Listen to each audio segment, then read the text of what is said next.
ये क्या बात हुई सुनील? कभी तो मुझसे भी कुछ पूछ लिया करो। आज शाम मुझे बहुत काम है।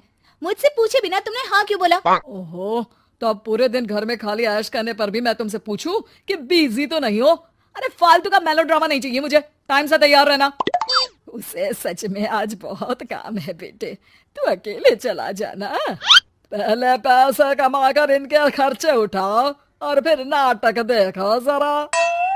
दोनों बाप बेटे हमेशा की तरह दोनों सास बहू को कड़वी बातें सुनाकर ऑफिस चले जाते हैं, जिसकी अब आदत होने पर वो दोनों भी किसी से कुछ बोले बिना अपने काम में लग जाती हैं।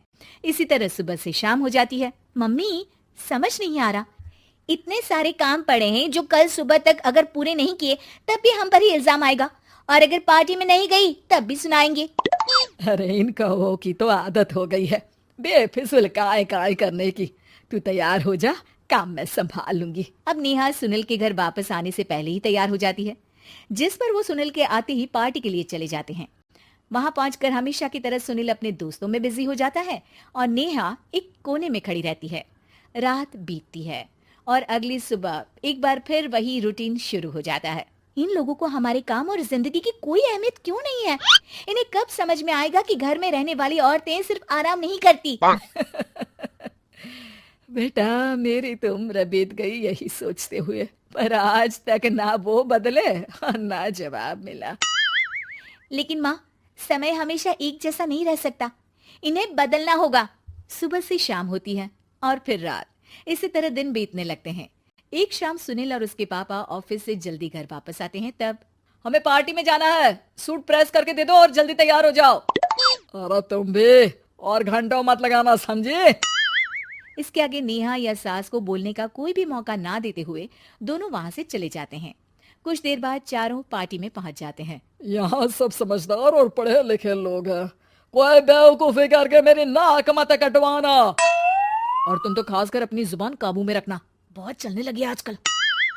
आप लोगों की शायद हमेशा हर जगह हमें इंसल्ट करने की आदत बन गई है। अच्छा, जब शॉपिंग पर मेरे ही पैसे उड़ाती हो तब ये बगावत याद नहीं आती होगी। काम न काज की, दुश्मन अनाज की। ऐसा बोलकर सुनील अपने दोस्तों के साथ चला जाता है और ससुर भी ऑफिस के लोगों के साथ गपशप में लग जाते हैं। लेकिन सुनील की बात से परेशान नेहा और उसकी सास वहीं एक कोने में खड़ी रहती हैं। शांत हो जा, कर ही क्या सकते हैं। चल कोल्ड ड्रिंक पीते हैं, गुस्सा उतर जाएगा।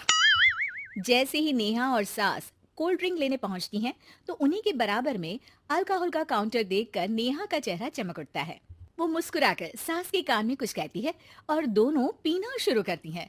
कुछ देर बाद दोनों चिल्लाते हुए अपने अपने पतियों को ढूंढने लगती है। कहाँ है सुनील? देख, तेरी असलियत आ रही है। कहाँ है सुनील के पापा? देखो, तुम्हारी शामत आ रही है। ये नजारा देखकर पार्टी वहीं थम जाती है। सब लोग उन्हें ही देखने लगते हैं। ये है मेरे पति। अरे काहे के पति? इनसे शादी करके तो मेरी किस्मत है फूटी। और ये मेरे पति, जिन्हें पति बोलने में मुझे आती है शर्म बड़ी। चलो आज आप लोगों को इनके असली रूप से मिलाते हैं, जिसमें ये अपनी पत्नियों की रत्ती भर भी इज्जत नहीं करते। हर समय उन्हें खरी खोटी सुनाते रहते हैं। हर जगह बिना मौका और माहौल देख उनकी उनकी सेल्फ रिस्पेक्ट की धज्जियां उड़ाते रहते हैं।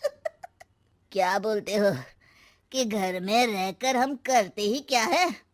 अगर ऐसी बात है तो कल से खुद अपने कपड़े धोना, प्रेस करना, सब्जी खरीदना, खाना बनाना और पसंद ना आने पर दोबारा बनाना, जैसे हम करते हैं ना। फिर घर की सफाई, सारा सामान अपनी जगह रखना, जो तुम्हारे फेंकने पर हम करते हैं। और फिर फाइनेंस मंत्री बनकर लिमिटेड पैसों में बढ़ती कीमतों के साथ घर का बजट बनाना। सुनील, इन्हें चुप करा, अपनी तो कोई इज्जत है नहीं, हमारी भी खराब कर रही है। हाँ, ये तो और बढ़िया है। अब अच्छे से सुनो। नेहा, ये क्या ड्रामा है? ड्रामा तो अभी शुरू हुआ है जी। सास और नेहा अपने मन की सारी भड़ास निकालने लगती है, जिसे चुपचाप खड़े रहकर सुनने के अलावा ससुर और सुनील के पास कोई चारा नहीं होता। बहुत देर तक यही सब चलने के बाद आखिर में दोनों सास बहू बेहोश हो जाती हैं। अगली सुबह सिर दर्द के साथ दोनों की नींद अपने अपने कमरे में खुलती है, जिस पर उनके पति उन्हें हॉल में लेकर आते हैं। मेरा सिर इतना दर्द क्यों कर रहा है? मेरा भी। इतनी देर में ससुर 2 ग्लास नींबू पानी लेकर रसोई से बाहर आते हैं। ये लो नींबू पानी, इससे सिर दर्द ठीक हो जाएगा। हम दोनों आपसे कुछ कहना चाहते हैं। सास बहू हैरानी से एक दूसरे को देखने लगती हैं। तभी दोनों बाप बेटे उनसे माफी मांगते हुए कहते हैं, हमें कभी एहसास नहीं हुआ कि अपने ईगो में हम दोनों आप लोगों के साथ कितना बुरा कर रहे हैं। आज से हम भी घर के काम में हाथ बटाएंगे। और नेहा, मैंने तुम्हें जॉब करने से रोका, उसके लिए भी सॉरी। तुम्हें जो करना है करो। ये सब सुनने के बाद सास बहू मुस्कुराते हुए एक दूसरे की तरफ देखती हैं। अल्कोहल वाले काउंटर पर बैठकर कोल्ड ड्रिंक पीकर थोड़ा ड्रामा करते हुए आज इन्हें सबक सिखा ही देते हैं।